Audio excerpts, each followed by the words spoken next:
Nous sommes ici aujourd'hui sur Sven Media pour parler d'un dossier que la plupart de nos compatriotes ont du mal à comprendre. Nous allons parler de la philatélie. Et pour ce faire, nous recevons ici Eddie Mwindo Coco, qui est philatéliste, numismate. Et Eddie, bonjour. Bonjour. Et vous êtes parmi nous aujourd'hui pour parler, bien sûr, de la philatélie. C'est quoi la philatélie? En fait, c'est un mot un peu compliqué, mais très simple à expliquer. La philatélie, c'est l'art de collectionner les timbres postes. Et le numismatique, c'est l'art de collectionner les billets. Donc moi, je suis un peu passionné de la RDC. Et je collectionne depuis un bon bout de temps les timbres et les billets de la RDC. Et j'ai une bonne collection depuis l'indépendance jusqu'à nos jours. J'ai vraiment une bonne collection de l'histoire de la RDC par le timbre et par les billets. Vous faites ça? Ça fait de l'expérience. Je me rappelle quand on était encore enfant, on faisait bien sûr des collections des timbres de différents pays, mais on ne savait pas là où, qu'est-ce qu'on va en faire. Et quelle est votre expérience en la matière? Je voudrais d'abord revenir comment j'ai commencé la collection.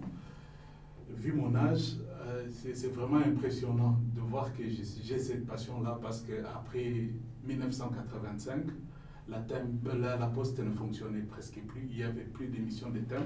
C'est vrai qu'il y avait des émissions de timbres à Kinshasa, mais tellement que la poste ne fonctionnait plus, on n'arrivait pas à trouver des timbres ici chez nous à Bukavu.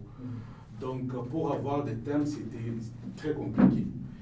Et moi j'ai eu la chance, j'avais un oncle qui était prêtre, Beatus Mwindo, qui m'a laissé sa collection en 1991. Il avait laissé ses histoires à la maison. Et là, j'ai trouvé quelques timbres. J'étais vraiment frappé par les couleurs. Mais ce qui m'a poussé à garder et à avoir cette passion, c'est à chaque fois que je prenais un bout de papier et j'allais voir mon père, qui était enseignant à l'époque, enseignant de français, monsieur prof Mwindo Coco. Et chaque fois que j'amenais un bout de papier, il me racontait une histoire. Il me disait, c'est comme ça que ça s'est passé. Et moi, je tenais ça parce que quand j'avais fait un peu de bêtises et je voulais que le climat quand même soit un peu à mon avantage, j'allais prendre des timbres. J'avais à cette époque 10 ans je crois. J'allais prendre des timbres, j'ai montré à papa, et comme lui c'était un enseignant, et il profitait pour me donner.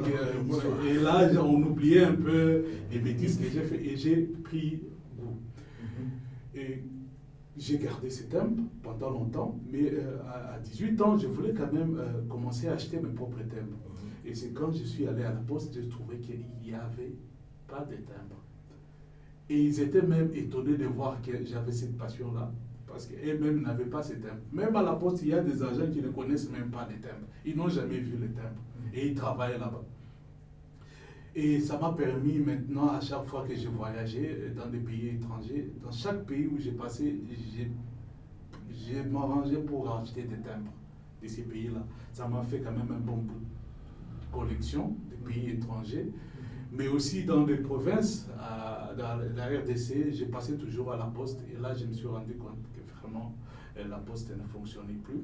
J'ai pu avoir une bonne collection de timbres quand j'ai commencé à faire le mouvement à Kinshasa. Parce que là, j'ai pu trouver quelques collectionneurs. Et à la poste, il y avait encore quelques timbres que j'ai pu acheter. C'est comme ça que j'ai pu réunir ma collection. Nous avons rencontré, nous avons constaté qu'en RDC, le premier service, en tout cas, qui a disparu ou qui a manqué la confiance de la population, c'était la poste. À cause, bien sûr, des détournements, des vols, de pertes des colis et tout ça. Et dans la plupart des temps, on pensait que le timbre était lié, bien sûr, à la poste et à l'envoi. Mais est-ce que ça joue aussi un rôle dans l'histoire, dans la sauvegarde de l'histoire d'un pays? Bien sûr, le timbre, la collection des timbres ou les timbres en soi, c'est l'histoire. Parce que c'est la même technique avec la monnaie, mais avec les timbres, c'est un bout de papier. Mais vous verrez qu'il y a un montant spécifique qui est là. Et puis il y a une histoire qui a marqué la RDC, les Zaïre à l'époque, qui est imprimé. Donc là, on est en train de marquer notre histoire. Et dans les timbres, contrairement au billet, dans les timbres, il y a toute une liste d'histoires qui a été marquée, des événements qui ont marqué l'histoire de la RDC, qu'on a pu mettre dans les timbres. Donc, quand vous regardez bien, vous avez la chance d'avoir les timbres de la RDC, vous pouvez facilement lire l'histoire, la très riche histoire de la RDC à travers les timbres. Malheureusement, comme vous le dites, il y a eu beaucoup de problèmes au niveau de la Poste. C'est vrai qu'il y a eu des tracasseries, mais aussi il n'y avait plus de volonté d'émission des timbres. Il n'y avait plus de volonté parce que pour le faire, c'est comme à la banque, il faut avoir beaucoup de moyens. Et il faut imprimer les timbres en Europe qui doivent être certifiés. Et pour les vendre, il faut aussi beaucoup de techniques. Alors comme il n'y avait pas, on avait beaucoup de problèmes et on a trouvé que la Poste, ça n'avait pas d'importance. C'est comme ça qu'on a laissé cette structure. Et pourtant, c'était vraiment une structure où on peut lire l'histoire de notre pays. Nous avons constaté, M. Eddy, que à l'arrivée de l'AFDEL, la plupart des archives de notre histoire ont été carrément brûlées. Et nous avons constaté qu'à partir de la guerre qui s'est passée au Rwanda, le génocide du Rwandais, et puis les Rwandais à l'intérieur, et puis les attaques qu'il y a eu, dans toutes les communes rurales, dans tous les petits postes ruraux, ont brûlé les archives. Et aujourd'hui, nous avons des difficultés de reconstituer ces archives. Est-ce que les timbres aussi ont connu la même péripétie? Oh oui. Vraiment, là, vous comprenez que depuis les enfants qui sont nés après 1985, ils n'ont pas trouvé les timbres dans les provinces. Les timbres étaient focalisés à Kinshasa. Et à Kinshasa, il y a eu tellement de problèmes qu'on a vraiment, j'ai l'impression qu'il y a une structure qui a tout fait pour brûler notre histoire. Et je reviens à un proverbe je crois que ça doit être un roi africain qui a dit « Celui qui ne connaît pas d'où il vient, il ne saura pas où aller, car il ne sait pas où il est. » Le problème avec nous, les Congolais et l'Africain en général, on ignore notre passé. On ignore notre passé, ce qui fait qu'on ne sait pas se situer dans le présent. Et par conséquent, on ne saura pas se projeter dans le futur. On ne sait pas si on est en train d'évoluer, à quel niveau, parce qu'on n'a pas de repères. Et le timbres nous permet quand même d'avoir des repères. Parce que là, on a marqué, dans des émissions de timbres, on marque l'histoire, l'événement qui a marqué cette année-là. Et vous verrez, par exemple, en RDC, le thème du combat de Georges Foreman et Mohamed Ali. Vous verrez la venue de Pape Jean-Paul II, Armstrong qui est parti sur la Lune. Il est venu avec sa femme au Congo. Tout ça, on a oublié. On a oublié que nous avons un Zaïre à l'époque avait une valeur de $2.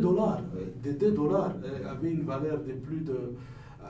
À cette époque-là, un Canadien, un Congolais ne pouvait pas envier un Canadien ou bien un Chinois.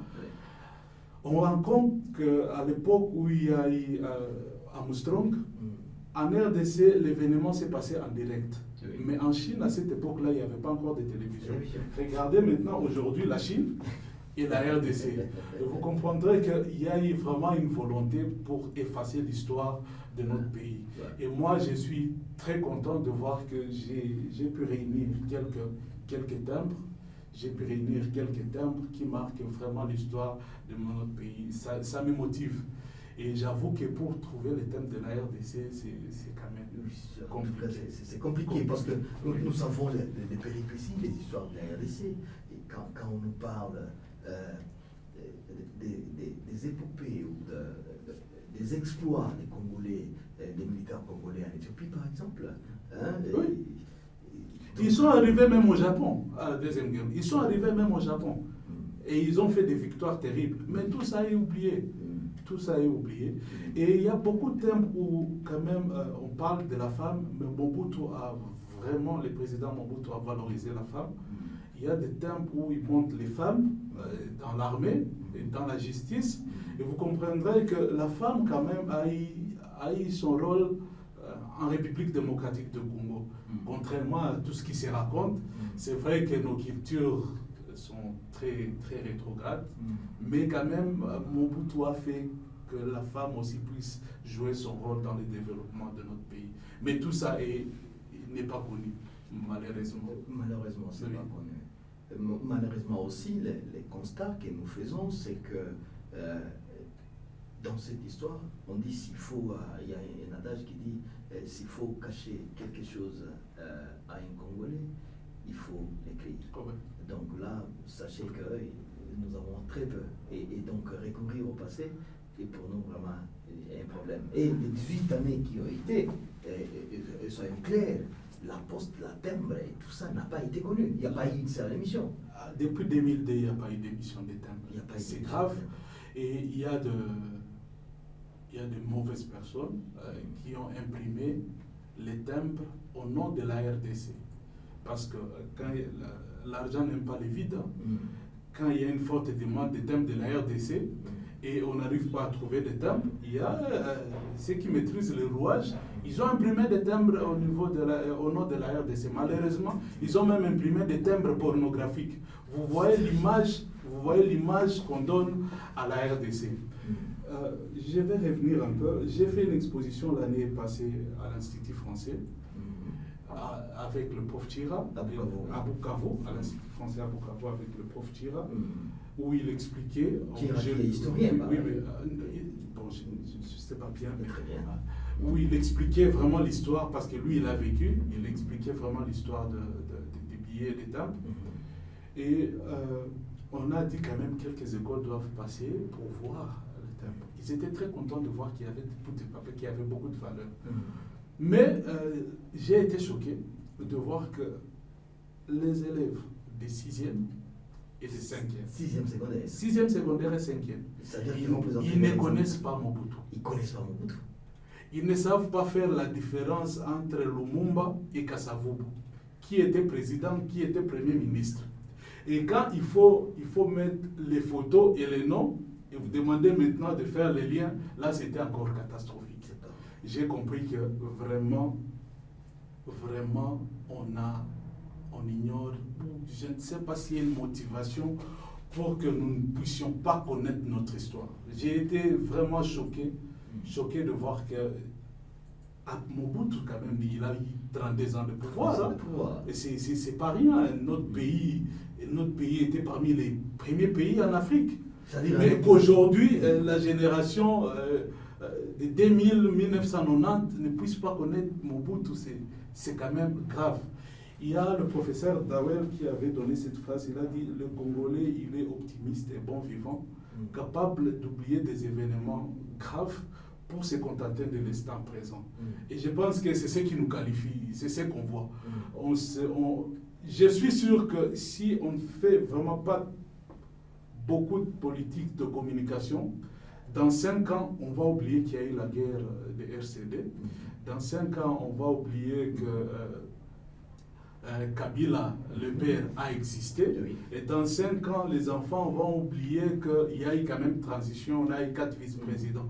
Vous voyez, ce genre d'histoire devait être marqué dans les timbres. Mais comme il n'y avait pas d'émission de timbres, on ne sait pas se situer. On ne sait pas se situer. Et je vous encourage vraiment, vous qui êtes dans les médias, de continuer à parler de notre histoire. Mais franchement, c'est formidable. C'est dans ces cas-là que le rapport Mapping a été enterré. Carrément, c'était maintenant dans les oubliettes. Voilà par exemple un exemple parlant. Oui, à propos, Eddie, qu'est-ce que vous pensez de vos vœux pour la RDC? Qu'est-ce que vous triez, vous? C'est une bonne question. C'est une bonne question. La RDC, c'est un pays riche. J'ai appris que les Congolais en général, ils sont très intelligents. Mais on n'arrive pas à comprendre comment la RDC se trouve toujours au bas niveau du développement. Moi-même, je me pose cette question. Mon vœu, c'est que la RDC puisse prendre sa place de leader. Je voudrais que la RDC... Et nous avons des qualités et nous avons des hommes. Et en parlant des hommes, nous avons des fiertés nationales, internationales qu'on oublie. Et je parle de Dr Mukwege. Denis Mukwege. Très bien. Pour moi, c'est une référence. C'est une référence. On ne sait pas évaluer vraiment la valeur d'un prix Nobel parce que nous l'avons ici chez nous. Mais quand il faut voir que dans 100 ans, il n'y a que 100 prix Nobel, il faut quand même se poser des questions. On ne sait pas si dans 100 ans encore on aura un autre prix Nobel de la RDC. On ne sait pas. Et nous sommes en train de vivre cette expérience-là. Nous avons ces prix Nobel, mais curieusement, on l'oublie. On les laisse seulement en Panzi en train de soigner les malades, mais on ne sait pas qu'on a quelque chose de précieux que nous devons garder et que je ne souhaite pas que dans 5 ans ou dans 10 ans, que les élèves d'ici à Bukavu, je ne parle même pas de la RDC, parce que je suis sûr que si on allait à Bandundu, au Congo, peut-être qu'il y a des élèves qui ne connaissent pas Dr Mukwege, parce que notre pays n'aide pas à vulgariser ce qu'il a fait et ce qu'il est. Alors moi, ça a toujours été un souci pour moi. Et dans le cadre de la philatélie, comme je suis membre du club philatélique de la Poste, depuis 2009, j'ai introduit la demande qu'on puisse émettre une émission spéciale du docteur Mukwege, que son histoire soit marquée. Mais malheureusement, ça a pris du temps parce que la Poste était vraiment délaissée. Mais nous avons une petite chance aujourd'hui parce que le nouveau gouvernement a accepté de financer une émission. Et je suis très heureux de voir que notre combat est passé. Je ne dirais pas que j'étais le seul, hein. Ce n'est pas moi qui décide, je ne travaille pas à la Poste, mais l'idée quand même est passée. Et bientôt là, nous aurons le thème du docteur Mukwege. Donc on saura au moins marquer l'histoire de notre État. C'est la personne qui a marqué l'histoire de la RDC pendant une époque. Et je compte vraiment sur la RDC et sur vous, les journalistes, de vulgariser cette émission-là. Vous savez, c'est franchement formidable. Vous avez parlé du Canada. Et au Canada, toutes les écoles secondaires du Canada ont un cours intitulé « La justice n'est pas négociable » sur le docteur Mukwege. Et c'est un cours dans toutes les écoles secondaires. C'est-à-dire que tous les élèves à l'école secondaire étudient ces cours pour pouvoir passer de l'école secondaire et aller vers l'université. Ce qui veut dire que toute la génération des élèves canadiens sauront sur le combat du docteur Mukwege et sur la justice contre la RDC. Et en RDC, on ne sait rien de tout ça. C'est grave. Et je pense que ce que vous menez comme combat, c'est immortaliser. Immortaliser une personne que nous avons. Et laisse-moi juste poser une question. Si vous étiez au pouvoir aujourd'hui, au pouvoir à Kinshasa ou bien ici? Si vous étiez demandé d'abord, alors on dit, ça commence par Rome. Vous comprenez, Jésus-Christ a dit, commencer à aller d'abord à Nazareth. Oui. C'est-à-dire que si vous étiez demandé de diriger la province du Sud-Kivu, qu'est-ce que vous preniez comme grande décision? La grande décision que je vais prendre, c'est d'abord immortaliser les grands hommes de la ville. Il y a déjà Place Muzigiro, à Nyawera. Place de l'indépendance, si je dois changer ça. Ça doit être Place Mukwege. Parce que moi, je me dis que quand même, nous avons un trésor que nous devons préserver. En entrant à Bukavu, tout étranger doit connaître qui a été Mukwege. Moi, je ne vois pas ce qu'il y a là-bas, les statues qui sont là, ça n'exprime rien. On ne connaît même pas l'histoire de ce qu'on veut rencontrer là-bas. Moi, mon combat, c'est qu'un jour, j'espère que ça se réalisera, mais peut-être pas moi, Mais si j'arrivais même à influencer une décision pareille, je voudrais que la place des 24 soit nommée place Mukwege et qu'il y ait quand même le statut de Mukwege là-bas. Parce que c'est quand même un site kivusien, un Congolais, qui a marqué son histoire. Et nous devons l'étudier. Je pense que vous aussi, vous devez nous aider, vous qui êtes dans la communication. Je ne comprends pas comment, dans les manuels d'éducation à la vie, dans les manuels d'histoire à Bukavu, on ne parle pas de Mukwege. Je ne comprends pas pourquoi.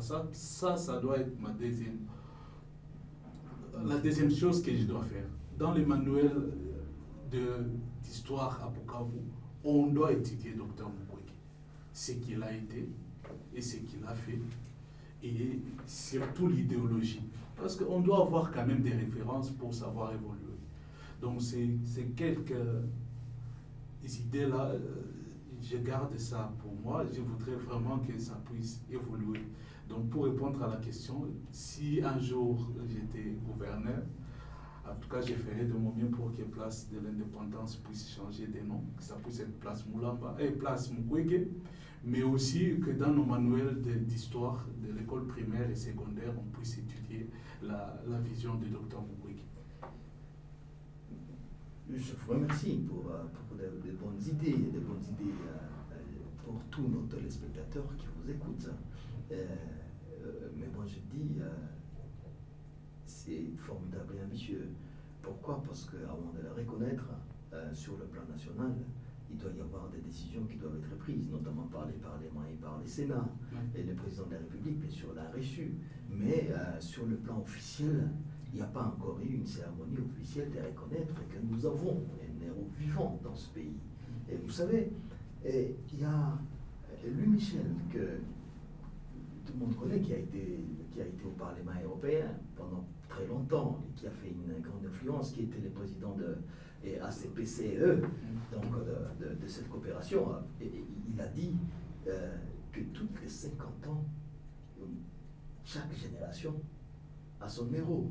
Et que pour nous, pour notre génération, il a dit c'est que Martin Luther King est pour les Noirs en Afrique du Sud, les Noirs aux États-Unis, c'est que Mandela est pour l'apartheid en Afrique du Sud, c'est ce que Mukwege est pour la promotion de la femme.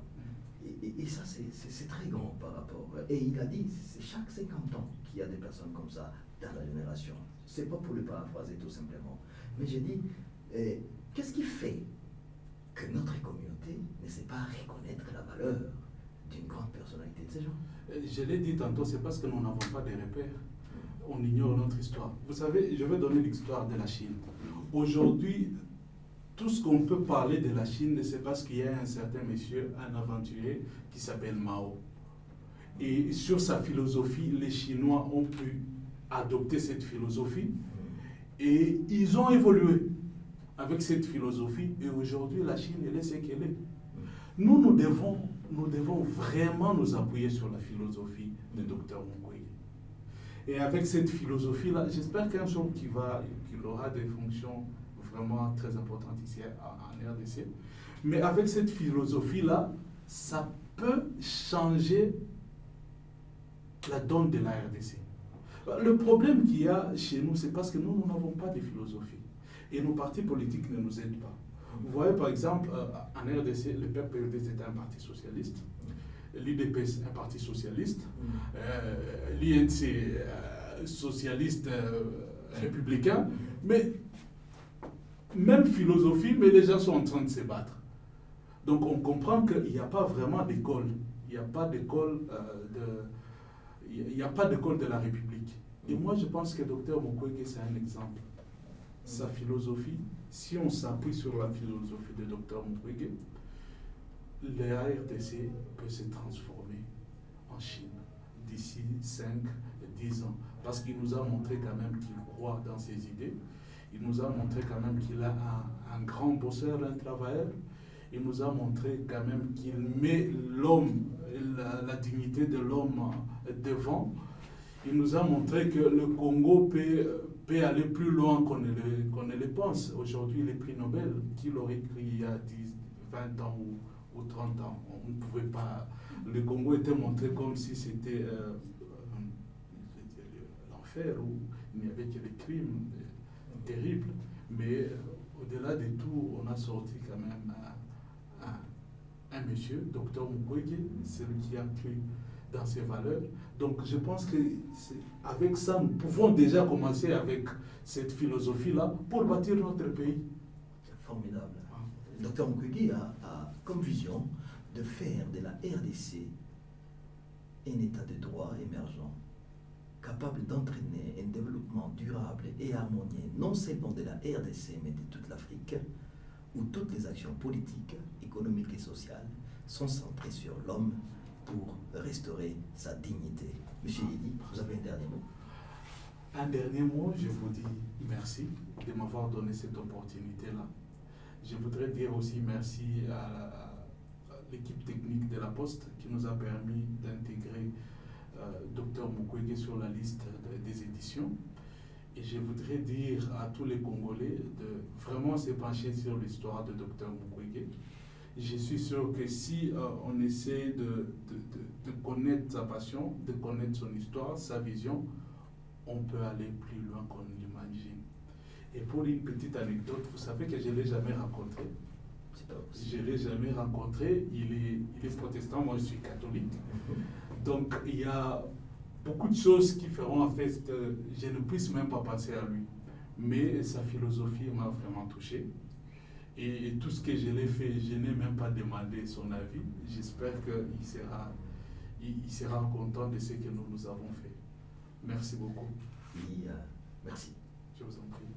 Fidèles téléspectateurs, nous disons merci pour cette émission aujourd'hui et espérons que vous avez aimé et qu'on se retrouve pour les prochaines émissions. Merci.